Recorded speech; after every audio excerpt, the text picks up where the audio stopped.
అయితే ఈ క్రియాయోగంలో క్రియ చేస్తున్న వాళ్ళకి ఆత్మ సాక్షాత్కారం ఎప్పుడు అవుతుంది? ఎలా అవుతుంది? అది లాస్ట్ డెస్టినేషన్. అది హ్మ్. ఆత్మదర్శనం అనేది లాస్ట్ డెస్టినేషన్ అనమాట. ఆ డెస్టినేషన్ దగ్గరే అనుభవం అవుతుంది. అప్పటి వరకు ఏంటంటే వీళ్ళు స్టెప్స్ చేస్తూ ఉంటారు. హుహు. విపరీత కారిణితో స్టార్ట్ చేస్తారు. హ్మ్. ఇప్పుడు కుండలిని అనుకోండి, విపరీత కారిణి మెల్లగా వెళ్ళి వెళ్ళి వెళ్ళి వెళ్ళి ఆఖరికి ప్రాణాయామాలు అన్నీ క్రాస్ అయిన తర్వాత ఏం జరుగుతుంది? ఆత్మ స్టేజ్లోకి వెళ్ళిపోతారు. ఆత్మ స్టేజ్ రానంత వరకు మీరు లోయర్ లెవెల్లో ఉన్నట్టే. హుహు. ఆ ఆత్మ లెవెల్లోకి వెళ్ళినప్పుడు ఈ ద్వైతం లేదు, ఇంకా వేరే వాడు లేడు. ఆ వేరే వాడు లేడు అనే స్థితి వైపు వెళ్ళటానికి చెప్పేదానికి కూడా ఇంకోడు లేడు. అది అది అసలు ముఖ్యం అన్నమాట.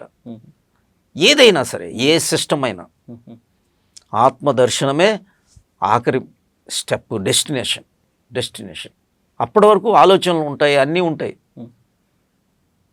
నిర్వికల్ప, అసంప్రజ్ఞాత, ఆ లెవెల్కి వెళ్ళాలి. అక్కడికి రావాలి అంటే మీరు ఏ స్టెప్ నుంచి ఎటు నుంచి వెళ్ళండి, ఏ రిలీజియన్ అయినా వెళ్ళండి, అన్నీ ఒకటే. లోపల తర్వాత డిస్టర్బ్ అయింది తప్పితే, రిలీజియన్లో డిస్టర్బెన్స్ వచ్చింది తప్పితే, ఒరిజినల్గా మాస్టర్స్ చెప్పింది మాత్రం ఇదే, ఆత్మదర్శనమే, అద్వైతమే.